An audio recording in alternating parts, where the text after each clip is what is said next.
为了制造第一次来月经的假象，小女孩故意用钢钉扎破自己的大腿，然后慌慌张张地跑到母亲面前，向她展示裙子上的血迹。母亲见状，还以为女儿真来事儿了，赶紧把她带到卫生间处理。而这刚好合了女孩的心意，她的目的就是为了把母亲引来，让她看自己手机上的惊天秘密。可母亲看完却满脸疑惑，因为手机上只有一些全家福照片。女孩见状，惊恐地告诉母亲，说这些照片中的人全被杀了，而凶手就是邀请他们一家来做客的男主人尼克。可母亲闻言却不以为然，觉得女儿是在搞什么恶作剧。情急之下，女孩只好把刚才遇到的怪事全告诉了母亲。原来就在半小时前，女孩和尼克的哑巴儿子在玩耍时，男孩故意将球扔到大人的视线盲区，然后假借捡球的功夫，把女孩带到了一间仓房里。他熟练地揭开地板，露出一个隐藏的地下室。女孩刚进来就被惊呆了，只见这里分类摆放着许多生活用品，还有各种不同型号的手机。而就在女孩感到困惑时，男孩又拿出一本厚厚的相册，而里面的每一张照片就代表着一个不同的家庭。可奇怪的是，每张照片上竟都有尼克夫妇二人。男孩见女孩仍是一头雾水，于是翻开带有自己照片的那一页，用手指着告诉女孩，自己的父母其实并不是尼克夫妇。接着他又指了指自己的舌头，然后张开嘴巴，用手比划出了剪刀的手势。此时的女孩才恍然大悟，原来尼克夫妻俩竟是杀人狂魔，他们残忍杀害了男孩父母，由于自己不能生育，便将男孩占为己有，当做儿子收养，甚至为了防止男孩说出秘密，还残忍剪掉了他的舌头。接着男孩又拿出一张照片，竟然是女孩和他的父母。没错，他们一家正是尼克夫妇这次的目标。女孩瞬间被吓得脸色苍白，为了能把这个惊人的消息告诉父母，她赶紧用手机将证据拍下来，然后刺破自己的大腿，把在外面跟尼克夫妻聊天的母亲引来厕所，然后把真相全告诉了他。而母亲得知后也被吓得不轻，立马找了个借口把丈夫也喊来了卫生间。三人密切商量之后，决定先假装什么都不知道，然后想办法尽快离开这里。但此时的他们还不知道，就在刚刚，尼克捡球时发现密室有被打开的痕迹，他已经开始产生了怀疑。可奇怪的是，当女人以女儿来出潮状态不好侮辱，想要带她先回家休息时，尼克夫妇并没有阻拦，只是说了一大堆客套话。三人紧张的心情终于得到了一丝缓解，迫不及待地朝着汽车走去。可来到车前却傻眼了，原本好好的车胎竟然漏气了。他们本想装作没看见，等先离开之后再说，结果刚打开车门，尼克却突然喊住了他们。Oh no. Oh, that is bad luck. Come see. Yeah, you got a nail. That is really, really bad luck. 男人想要打电话叫救援，但却被尼克拦住，说这种小事他分分钟就能搞定。为了防止对方发现异常，一家人只能硬着头皮答应。接着，男人又在尼克的要求下，跟着他一起进房间拿工具。当看到满满一屋子刀具和枪支时，男人只觉得头皮发麻，生怕尼克突然对自己动手。然而这种事非但没有发生，尼克还真帮他们补好了车胎。可就在一家人如释重负准备上路时，尼克又突然问女孩有没有落下东西，期间还示意女孩往屋顶上看。女孩这才发现自己最喜欢的玩偶竟然被扔到了上面，但为了赶紧离开，她只好说自己不要了。可没想到尼克却强行搬来梯子，让男人爬上去将其取下来。期间尼克还故意晃动梯子，这让恐高的男人害怕到了极点。好在最后并没发生意外，总算是顺利拿到了玩偶。而这下尼克再也没有借口拖延时间，只能微笑着和众人告别。可他在和女人拥抱时，竟趁机在其脖子上亲了好几口。男人见状虽然生气，但为了能尽快离开，他摇头示意妻子忍一下。殊不知这恰恰落入了尼克的圈套。他之所以如此的拖延时间，就是想看看自己的身份有没有暴露。但刚才他还不是很确定，不过现在他已经有了答案。因为作为一个正常男人，没有人可以看着自己老婆被别人亲吻。可对此毫不知情的男人，还天真的想把男孩也救走，故意让他去帮着开院门。谁知男孩刚走几步就被尼克叫住。And?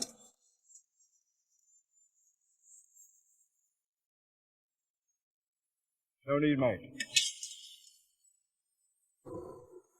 眼见着院门打开，男人决定等脱身之后再带警察过来救男孩。可万万没想到的是，就在即将出门的时候，尼克竟一把将男孩丢进了池塘里。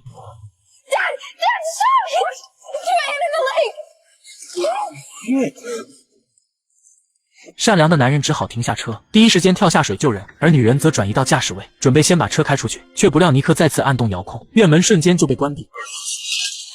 等男人拖着男孩游到岸边，这才惊恐地发现尼克正拿着一支枪将他的妻女按在地上。随后一家三口和男孩都被尼克绑回了屋子。尼克威胁女人将银行卡里的钱全部转到自己账户，还让他们跟家里人报平安，说要远程旅行一段时间，这样就算他们死了也不会被发现。为了保命，女人只好乖乖照做。然而尼克依旧不打算放过他们，甚至还拿出一瓶麻醉剂，准备把女孩的舌头也割掉，让她给自己当女儿，以此满足他儿女双全的梦想。而这一举动彻底触碰到了女人的逆鳞，她立马将之前藏的刀子掏出来，就在尼克要将她捆起来时，二话不说，直接朝着身后用力一划，话，尼克瞬间捂着脸倒地。接着，女人又硬生生从尼克妻子手里抢过喷子，局势瞬间发生扭转。最终在女人的掩护下，一家人迅速离开屋内，并在外面把门锁死。接着赶紧开车驶离这可怕的地方。然而还没等到开出院子，就被一辆汽车拦住了去路。来人正是尼克的同伴大胡子。还没等众人反应过来，他就举起枪打碎了车玻璃。无奈之下，男人只好又将车倒回去，然后随便找了间屋子，迅速将门窗全部关紧。而女人则拿起电话准备报警，谁知刚接通，信号就突然中断。原来尼克夫妇已经被大胡子放了出来，他们第一时间将电话线切断，准备来一场刺激的猎杀游戏。而女孩父母也没闲着，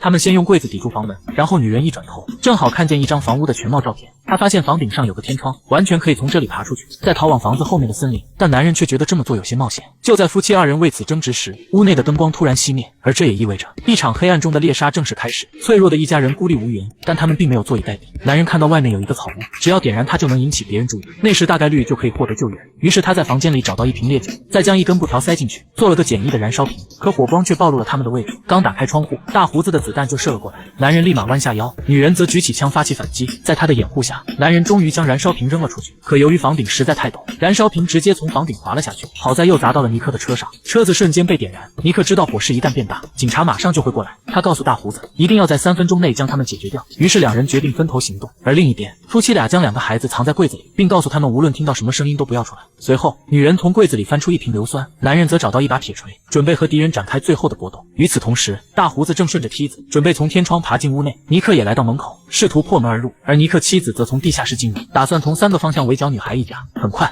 尼克的声音就在外面响起，由于自己的汽车被炸，他发誓一定要让这家人付出惨痛的代价。屋里的夫妻二人听到了不同方向的动静，无奈之下只好分开行动来应对敌人。然而他们刚分开，尼克就从外面破开了屋门，并发现了女人躲藏的房间。女人只能死死抵住房门，但由于男女力量悬殊太大，最终门还是被尼克撞开。女人见状迅速拿起叉子，猛地刺向尼克的手臂。尼克疼痛的大叫一声，开了2枪后就暂时退了回去。而此时尼克妻子也举着枪从另一边走了上来，女人听到声音只能拿起硫酸逃往楼上。紧接着尼克夫妇也一前一后的来到楼上，然后便听到衣柜里传来喘息声。他觉得女孩和男孩一定躲在里面，于是毫不犹豫地打开柜子，想不到里面竟藏着一部手机，而呼吸声只不过是录音。趁尼克反应的机会，躲在旁边的女人猛然冲出，将硫酸全部呲在了尼克脸上，随即便带着孩子们逃离房外。可就在他们打算从屋顶悄悄离开时，却猝不及防地碰见了大胡子。大胡子立马对着他们开了一枪，但打碎的却是一面镜子。身后的女人赶紧拉着孩子们离开，大胡子本想去追，却被冲出来的男人拦截，两人迅速扭打在一起。但大胡子是典型的地痞流氓，温文尔雅的男人又怎会是对手？很快就被按在了玻璃边缘，眼看男人就要丧命，幸好女人及时赶到，立马从地上捡起一把锤子，对着大胡子的脑袋砸了下去。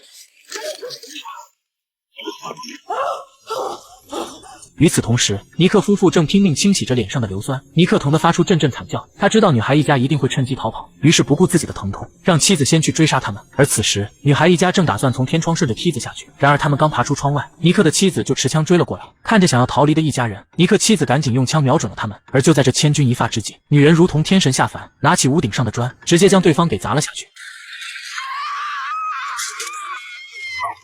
他们虽然侥幸躲过一劫，但梯子却也被带了下去。现在不知道尼克的情况，回房间是肯定不行的，但也不能在这待着等死，所以权衡利弊之后，男人决定从房顶上跳下去。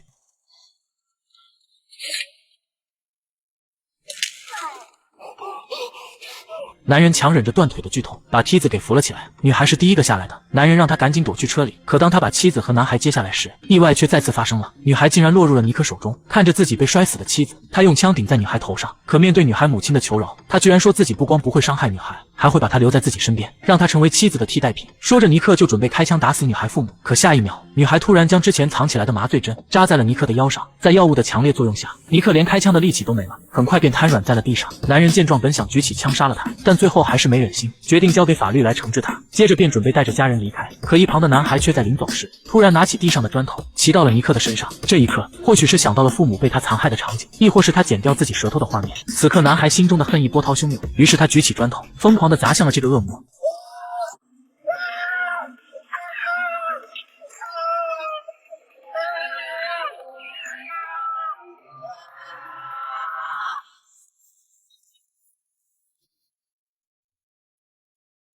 故事的最后，男孩终于为父母报了仇，然后坐上了女孩一家的车。虽然历经了场噩梦，但他们终于迎来了新生，终于踏上了回家的路，而他们也将永远铭记这段惊心动魄的经历。